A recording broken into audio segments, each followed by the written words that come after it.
Day 22, lockdown.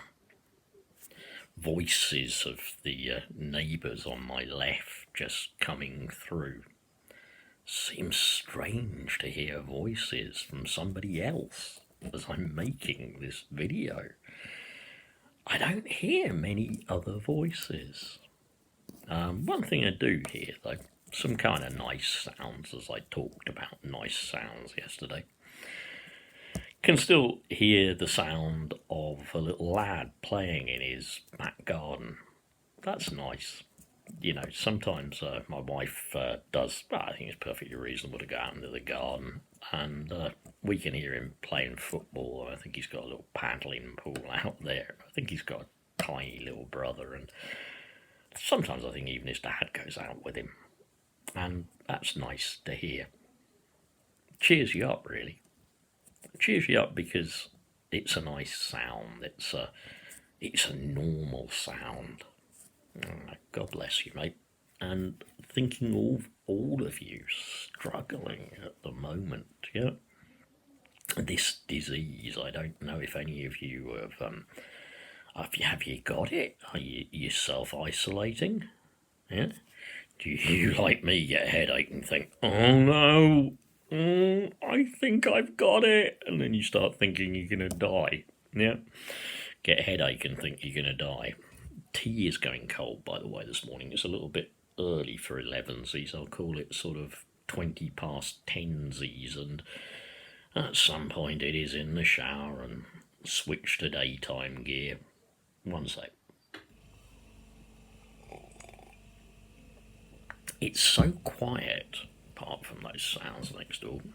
I can even hear the compressor on the fridge kicking in. I worked in a call centre for many, many years, and we, as you know, service domestic appliances and sent engineers out on call-outs. I'm thinking of any of you at the moment working in NHS call centres, any of you there in an environment where hopefully you are socially distanced, or you just pray to God you don't sneeze and infect the person next to you. Yeah? Hopefully you're all socially distanced, but I'm thinking of you. And I'm thinking of you in particular because I know round where we are in the Great Yarmouth area, they're advertising for volunteers to do call handling. My wife sent me the link today. Yeah, I could go back to it in an absolute heartbeat. I really could. I could go back to being a call handler in a heartbeat. Takes nothing. You wouldn't really need to give me much training. Just let me near the database and tell me what I should do, and I'll field the calls. God, I could do that once I know the system. I could do it on autopilot. I could do it till I physically dropped. Yeah, I can do it. Piece of cake. Once you've worked in a call centre, you know what to do. It's not a problem. But unfortunately, I actually do feel that as much as I would like to help, I can't take that risk of getting out there amongst people. Yeah, my cat has now jumped on the table to come and see me. So you know, that was her. Her name is Betty. She may further interfere with this video. She's kind of prowling around like she's looking for food. Yeah. I'm looking outside and we got washing on the line as well. An odd kind of sign of normality. Look, clapping for Boris, no. No, I don't want him to die. Yeah, I don't want him to die. But I'm not clapping for him. Okay? Even when he comes out of hospital, I'm not cheering for him. I'm not going, well done, PM. I'm not. I'm not because it's evident that he could have done more. He could have done it more quickly, and more of us would have lived.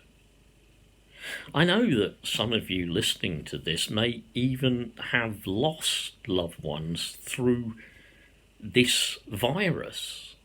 I know you may already have done, and my heart goes out to you.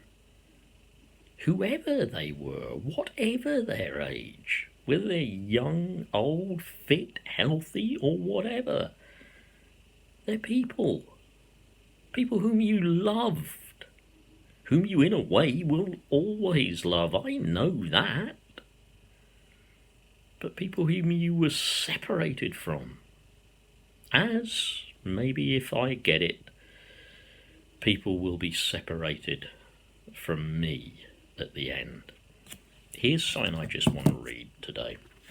I put it on, I read it in the Daily Mirror, and it's just a summary kind of based on what I read in the Mirror. It was in yesterday's Mirror, and it was about a guy who was in a hospital ward. I don't know if it was an ICU, probably not, but people were on oxygen, and this guy reports on this one person, this one patient who came in and was already on maximum oxygen.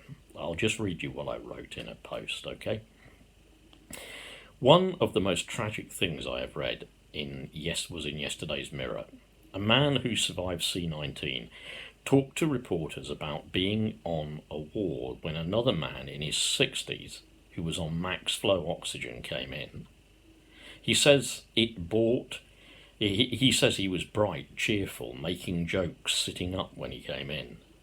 Later, even on oxygen, he was struggling to breathe. At one point, he was lucky and fully gowned and masked, his relatives came in to see him. During the night, he got much worse. He was calling out for his family for what seemed like hours. The nurses gave him something to calm him down. He was still struggling to breathe, and the other patient said you could hear his chest rattling. Eventually, he went quiet.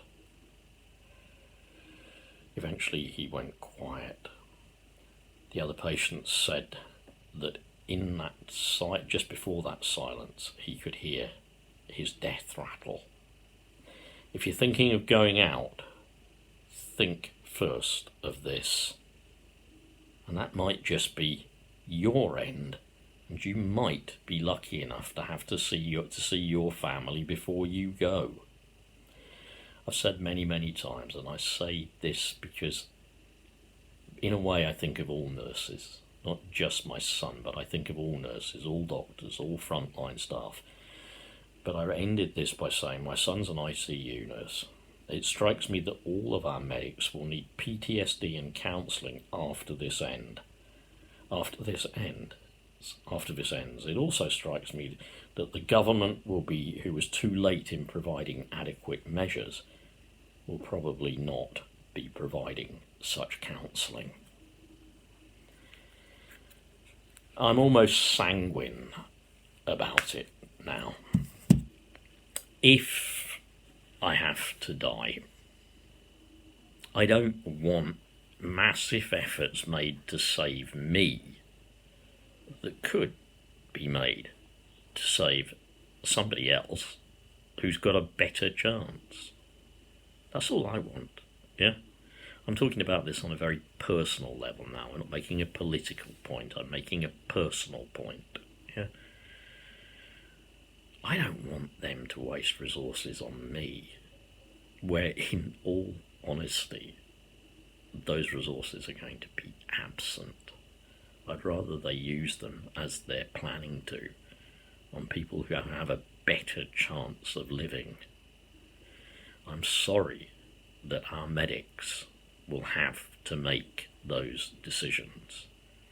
It's on the three wise men principle, apparently. 3 doctors get together and they decide, based on outcome and prognosis, who will get the most benefit from being ventilated. It is now simply a fact. We won't have the ventilators we need by the time the pandemic peaks. We won't have them. We won't have them because Johnson turned down the offer of ventilators from the EU scheme. We won't have them because people have even been approaching the government with kind of devices that can be used to support respiration, and the government haven't even responded. Yeah? We won't have them because Johnson ordered lockdown too late, and I am left, always going to be left, with this idea, first brought about by Cummings. Well, what does it matter if a few old people die? He'll always swear he never said that.